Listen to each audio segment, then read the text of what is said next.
Retour sur ce plateau pour entrer dans le vif du sujet. C'est plus facile d'apprendre que si toi, la patronne, tu es là.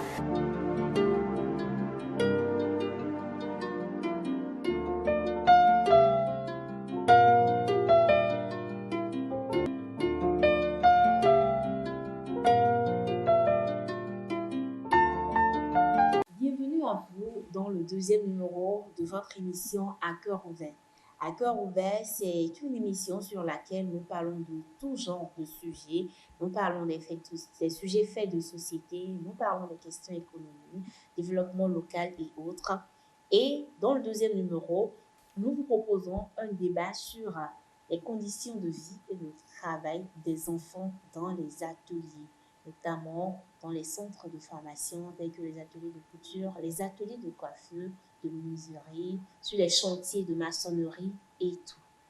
Pour en parler, je suis sur ce plateau avec une patronne d'atelier de couture. Il s'agit de Madame Sambourgado Zariatou. Bonjour. Bonjour, madame la journaliste. Elle n'est pas seule sur ce plateau. Elle fera le débat avec un spécialiste de gestion des relations humaines, un assistant social et acteur de la protection des enfants. Il s'agit de Augustin Chavi. Bonjour. Bonjour, madame la journaliste. Alors, comme à l'accoutumée sur cette émission, nous allons d'abord suivre la rubrique témoignage.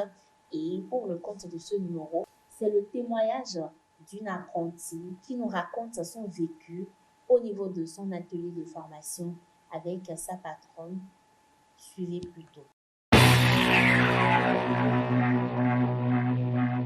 Je ne parlerai pas pour moi pour le moment, mais j'ai eu à rencontrer certaines amies qui ont eu à affronter des difficultés au cours de leur formation.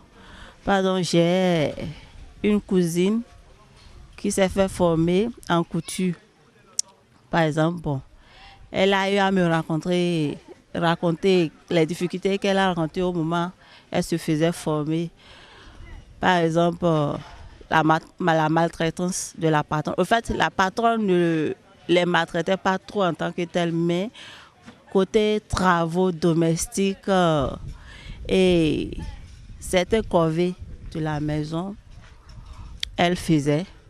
Elle n'avait pas beaucoup de temps pour vraiment travailler comme elle veut dans le service. Bon, avec le temps, elle a fini par abandonner et elle est allée se faire former chez une autre personne.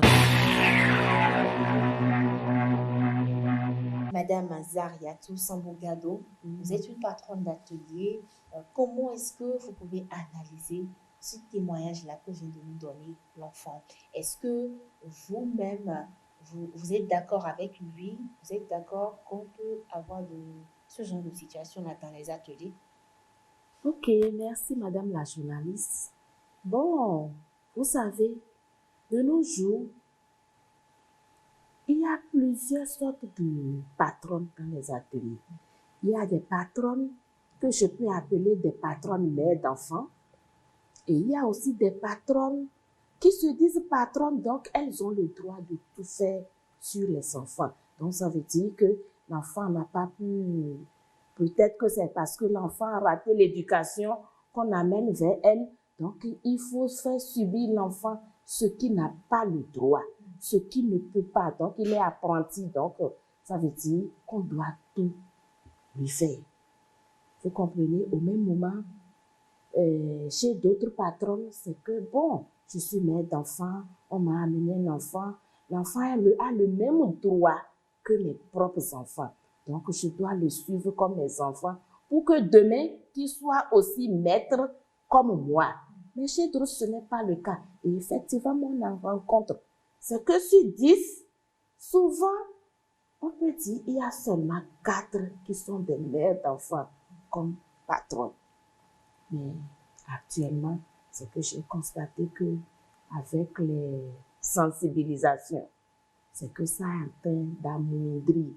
Donc ça, c'est que le fait de les sensibiliser et les ONG qui viennent nous parler des droits des enfants, on fait que la situation est en train de s'améliorer à petit. Mais quand tu les accueilles comme tes enfants, toi-même, tu as la paix du cœur. Et le travail évolue normalement. Voilà qui est bien dit. Quand les enfants sont bien traités, quand les apprentis sont bien traités, le travail évolue normalement. Il n'y a pas de souci, il n'y a pas de problème à signaler. Mais ces genres d'ateliers, en tout cas ici à Parakou, sont à compter du bout des doigts. Nous avons pu faire quelques enquêtes et au niveau des 3 arrondissements, au moins nous tombons sur 3 à 4 ateliers où les apprentis, les enfants ne sont pas dans de bonnes conditions. Auguste Tchabi, je suis à présent avec vous. Vous avez écouté la patronne d'atelier qui est sur ce plateau avec nous. Elle a, à part le témoignage que l'enfant fait, elle a également confirmé qu'il y a beaucoup de patronnes, beaucoup de patrons qui maltraitent les enfants au niveau des ateliers. Selon vous, qu'est-ce qui peut amener un patron à agir comme ça envers un enfant à qui il doit donner du savoir? Alors, merci Madame la journaliste. Le sujet, comme je viens de le dire, peut être abordé sur 3 points essentiels, à savoir le constat. Quel est le constat général que nous faisons dans les ateliers? Alors, qu'est-ce qui devait être? Et la comparaison des deux nous amènera à voir qu'est-ce qui est fait et qu'est-ce qui reste à faire pour que les choses puissent mieux s'arranger, pour que les choses changent. Généralement, nous constatons malheureusement que généralement, il y a des enfants qui n'ont pas de tout âge, qui sont dans les ateliers, alors que l'âge réglementaire, nous savons tous, pour entrer en situation d'apprentissage, c'est 14 ans, ce que la législation prévoit dans notre République du Bénin.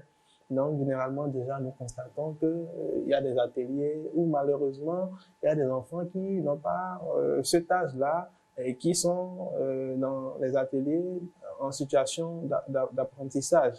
Donc, si nous faisons le constat, et malheureusement, même les enfants qui ont l'âge ou qui sont en situation d'apprentissage, malheureusement, sont exploités. Et il y a plusieurs exploitations. Il y a l'exploitation économique, c'est-à-dire les enfants sont utilisés pour des fins économiques, c'est-à-dire non, le profit revient au patron. C'est-à-dire, je m'explique pour que vous puissiez davantage comprendre, c'est que l'air réglementaire, par exemple, pour travailler, nous, en situation d'apprentissage, on est à 40 heures la semaine, les enfants travaillent jusqu'à 23 heures, jusqu'à 0 heure, et rentrent le ventre vide, et généralement, je suis surpris. Et c'est bien, d'ailleurs, ce que madame vient de dire, c'est ce qui devait être. Ce qui devait être, c'est-à-dire se comporter avec ces enfants-là comme s'ils sont les siens, parce que nous sommes tous égaux. Nous sommes tous égaux, et les enfants appartiennent à tout le monde. Donc, en tant que mère, en tant que père de famille, nous devons considérer les enfants qui viennent en situation d'apprentissage comme nos propres enfants. Et le constat, malheureusement, comme je parlais d'abus, c'est que généralement, nous retrouvons des enfants, par exemple, qui, au lieu de faire uniquement l'apprentissage pour lesquels ils sont venus, on soumet malheureusement ces enfants-là à des tâches, à d'autres tâches. C'est vrai qu'il y a la loi et il y a l'association des patrons d'ateliers qui ont une cellule de protection des enfants qui essaient de parcourir les ateliers et tout ça, mais c'est pas suffisant. Il y a des ONG qui travaillent dans ce sens contre l'abus et l'exploitation des enfants, la situation des enfants dans les ateliers, et qui font des conciliations sur les droits des enfants. Et il y a le ministre du Travail et de la fonction publique qui fait aussi un travail remarquable, bien que cela n'est pas encore sur toute l'étendue du territoire. Alors, Madame Sambokado Zariatou, dites-nous, vous faites partie du collectif des artisans de la ville de Parakou. Dites-nous, quel est le travail qui se fait en votre sein pour pouvoir, tant soit peu, limiter le phénomène? Ok, merci Madame la journaliste. Bon, le travail qui se fait déjà au niveau du collectif, c'est que le collectif de temps en temps va dans les cellules des associations et rencontre les responsables des ateliers. Et ce que vient de dire monsieur, c'est vrai, il y a d'autres ateliers, d'autres patronnes qui vraiment ce n'est pas de la peine. Donc, il faut d'abord leur parler, les sensibiliser et les ramener à la raison avant qu'ils ne comprennent. C'est vrai, comme il vient de le dire, il y a beaucoup d'ateliers où il y a ces genres de choses et les enfants sont maltraités. Mais avec l'effort que le collectif est en train de mener, le fait d'aller vers les patrons des associations, les présidents d'associations qui font des rassemblements, des patrons d'ateliers pour les sensibiliser, on a constaté que eux-mêmes, ils ont compris que si l'enfant est à l'aise, c'est que l'enfant travaille bien. S'il y a une confiance entre toi et l'enfant, c'est que l'enfant même est à l'aise et le travail qu'il te fait là, c'est propre. Mais si l'enfant n'a pas cette confiance-là, tu le maltraites, il est stressé, il a peur. Même si tu lui laisses quelque chose à ton absence, c'est qu'il a peur de te le faire. Parce qu'il se dit, est-ce que si je fais ça comme ça maintenant, si elle vient ou bien s'il vient, qu'est-ce qu'il va dire? Est-ce qu'il sera content ou pas? Il va me taper, il va crier. Mais s'il sait que, même si ce n'est pas bien fait, et que tanti ou bien tonton, le patron arrive, il va dire non, ça là, ce que tu as fait, c'est bien. Mais ce n'est pas de cette manière, il faut le faire. Alors, il faut recommencer. C'est que l'enfant, même là, sa curiosité, ou bien comment on dit, c'est que il se dit, bon, je vais le faire parce que si je le fais, même si ce n'est pas ça, on viendra me corriger. Il n'y a pas de tapage, il n'y a pas de menace.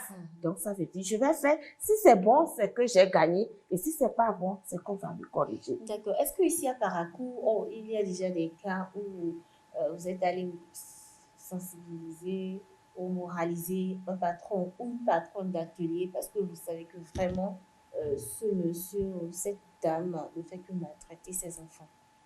Oui. Est-ce qu'il y a déjà des cas? Oui, madame la journaliste, il y a des cas. Et moi-même, proprement là, c'est que j'ai déjà moralisé ou bien sensibilisé au moins déjà 4 personnes dans mon atelier, et dans mon quartier. Oui. Parce que d'abord, il y a une dame, quand ses enfants passent devant mon atelier, elle rend ses apprentis, elle est coiffeuse. Oui. Donc, je tais le nom. Quand les enfants retournent, c'est qu'elle dit aux enfants, je ne veux plus vous voir passer devant la maison de la présidente. Parce que, bon, dans le quartier, je suis la présidente d'une autre association. Donc, elle dit que mes enfants sont tellement impolis que elles bavardent, elles font ce qu'elles veulent. Et chez elle, elle dit aux enfants catégoriquement, quand mes enfants m'ont soufflé ça, je suis allée la voir, je lui ai dit, madame, c'est pas que les enfants sont impolis. Mais au contraire, il faut laisser les enfants libres, donne-leur le temps entre elles là. Parce que moi, mon atelier, l'atelier est là, mais c'est dans la maison. Donc, j'ai 2 ateliers, je vais dire, parce que là où je travaille, je fais la coupe avec les enfants, c'est à part. Là où les enfants travaillent sur la machine, c'est à part. Là où elles travaillent sur la machine, je ne m'approche jamais de là. Pourquoi? Parce que je leur donne le temps entre elles de se dire, grande sœur, comment je vais faire ceci? Voilà, maman a dit de faire ceci, comment je vais le faire? Et entre elles, c'est que c'est plus facile d'apprendre que si toi, la patronne, tu es là. Si tu es là, même si tu ne cries pas sur elles, c'est qu'elles ont peur.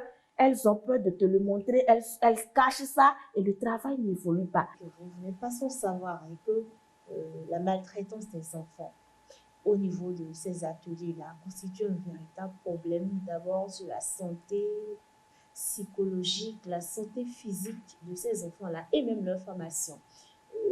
Qu'est-ce qu'on peut dire en termes de conséquences? Les conséquences sont énormes, je viens de le dire précédemment. J'ai dit que les enfants, pour la plupart, ont un problème d'estime de soi, vont manquer confiance en eux et vont développer des traumatismes et des blessures. Et vous savez, quand il y a des blessures, surtout chez les adolescents et les enfants, ces blessures sont difficiles à guérir. Donc, puisque si généralement ne se font pas accompagner, ces blessures, ces traumatismes peuvent avoir des conséquences sur leur propre santé, sur leur vie conjugale et sur les relations humaines qu'ils entretiennent, donc les relations qu'ils entretiennent. Et donc, vous n'êtes pas sans savoir que déjà, la situation, les traumatismes que ces enfants vivent, déjà, c'est difficile pour eux-mêmes de gérer ça. Et le manque de confiance en soi peut créer des blocages chez ces enfants-là. D'accord. Est-ce qu'il y a déjà des patrons d'ateliers que le collectif ou les responsables d'artisans ont sanctionnés pour la cause? On peut citer quelques cas? Bon. Oui, je peux dire oui, parce que il y a au moins un soudeur et un maçon qui ont été sanctionnés par rapport à ça. Parce qu'un jour, moi j'étais là, quand le président du collectif, il a quitté le bureau, il allait dans son atelier. Quand il a vu des apprentis soudeurs avec, comment vous appelez, le pouce-pouce, et ils ont mis leur truc de tonneau façon là. Ces enfants-là, à peine avaient 13 ans. Et pour pousser, c'était difficilement. L'autre poussait et l'autre l'accompagnait. Quand il a vu, il a garé son véhicule, il est descendu. Il est allé vers les enfants. Il dit, c'est où votre atelier? Les enfants ont dit, notre atelier est là-bas. Maintenant, est-ce que je peux connaître votre patron? Les enfants ont su immédiatement que c'est un responsable. Et comme eux-mêmes attendent parler de 13 ans, les apprentis moins de 14 ans ne doivent pas faire des travaux difficiles, ils ont pris peur, ils ont commencé par pleurer. Oh papa, faut pas aller chez mon patron, sinon il va nous taper. Ils ont commencé par... Il dit non, c'est pas ça. Je veux lui commander un travail. Et comme j'ai vu que vous êtes des soudeurs, je vais aller là-bas. Et c'est comme ça, les enfants ont eu le courage de lui montrer. Ils l'ont pris. Et maintenant, les enfants ont été, le patron a été sanctionné. Et maintenant, les enfants sont toujours là. Mais c'est qu'il a appelé, comment vous appelez, le centre social qui était venu là. Ils sont venus au bureau du collectif. Ils ont réglé ça. Mais le patron a été gardé à vue pendant 112 heures, il me semble, 24 heures. Alors, ici au Bénin, nos tests interdisent la maltraitance des enfants. L'exploitation des enfants, c'est proscrit. C'est un peu comme le châtiment corporel qui est proscrit. Et il faut dire que dans les formes d'exploitation, d'abus que vivent les enfants, il y a même des patrons qui ont des palmatoires dans les ateliers qui adoptent, qui font le châtiment corporel comme cela se doit. Et déjà que ces abus-là sont punis par la loi. Mais il va falloir que les enfants dénoncent. Et donc, que faire concrètement pour finir avec ce phénomène? Donc, c'est vrai que la cellule des collectifs fait un travail remarquable parce qu'il faut les associer. Si nous les associons, c'est que le travail est beaucoup plus rapide. Et je pense que en leur sein déjà, ils essaient de faire quelque chose. Et nous essayons aussi de passer, généralement, les ONG passent dans les ateliers pour sensibiliser aussi les enfants sur leurs droits et les amener à dénoncer. Donc, je pense qu'à travers aussi cette émission, nous allons inviter les enfants qui généralement sont victimes d'abus, d'exploitation économique, de maltraitance dans les lieux d'apprentissage, à dénoncer. Les centres de promotion sociale sont faits pour ça. Les commissariats sont faits pour ça parce qu'ils ont des notions sur la protection des enfants. Donc, les enfants n'ont qu'à dénoncer. On ne veut pas du mal au patron, mais c'est une manière de sensibiliser.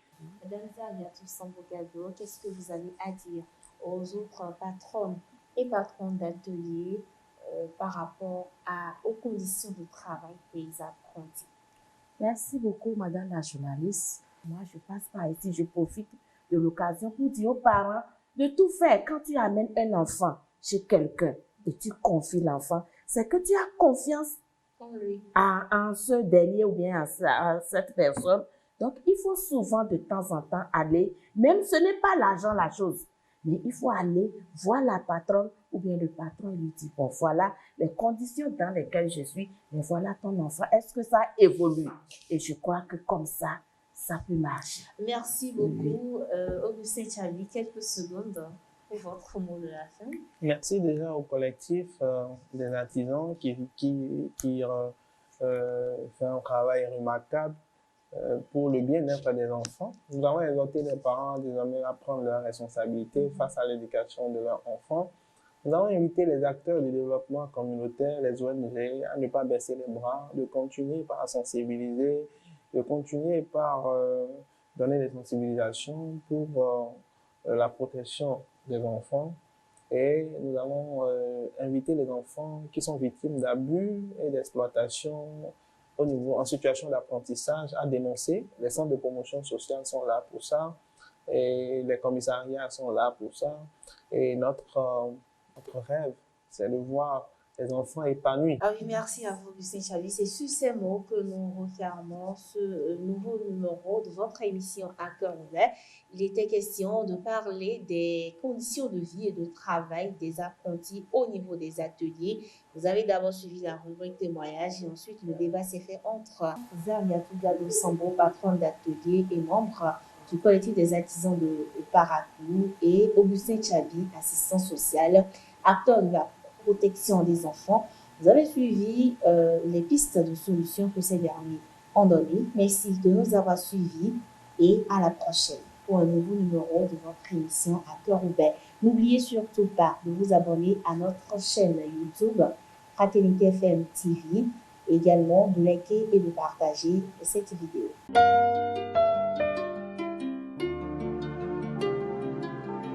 Retour sur ce plateau pour entrer dans le vif du sujet. C'est plus facile d'apprendre que si toi, la patronne, tu es là.